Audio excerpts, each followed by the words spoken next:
Something that I learned early on as a kid, that if I could be funny, if I could make people laugh, that felt good for me. Years ago, I worked with a comedian named Jack Mayberry, and I think he was one of the comics that had a record number of appearances on The Tonight Show. He said to me, when you tell a joke, it's like giving somebody a gift. You're offering them something that is going to be meaningful to them or feel good for them. That was something that I learned early on, that if I could make people laugh, even sometimes, even if it was at my own expense, I was creating a moment of joy or happiness for people. That was something that just early on in my mind linked up into my mind as something that was meaningful. My father was an incredibly talented musician. He was into big band music. He loved Glenn Miller and all of that. So he had his own orchestra. It was the George Moyer Orchestra. And the funny thing, though, was as much as my father loved music and as talented as he was, my father never believed that he could actually make a living doing music. That was just a hobby. A real man works 40 hours a week. A real man has a regular job. A real man sacrifices and suffers doing something he doesn't love to do, but because he loves his family, he provides for his family that way.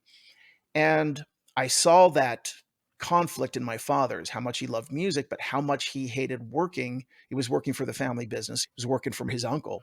And my father was really, really unhappy.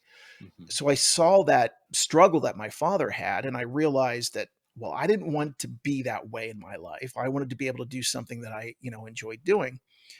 And I wound up discovering his Super 8 millimeter movie camera, and I started making these comedy movies, these little funny short movies. And I still remember this. I think I was about 13 or 14 years old, but I said to my dad, I said, "What do you think about me making movies?" And my father said, "I think it's another one of your stupid childish ideas." And Ouch. man, that seared me at the time. So I had these two things going for him. I'm like, I don't want to wind up like you. And you just told me I couldn't do something.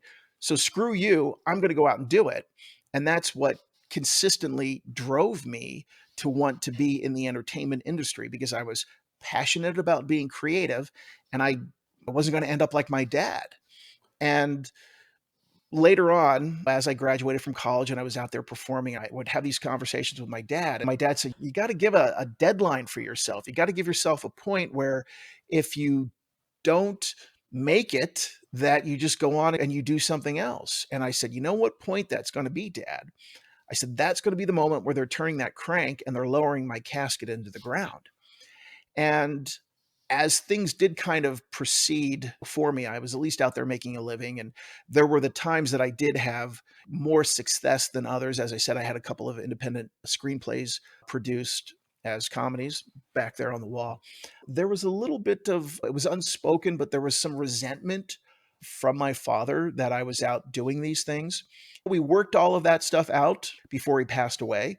But that was really the driving force for me. It was that I found something creatively that I want to do. I want to be able to somehow inspire people or make people feel good.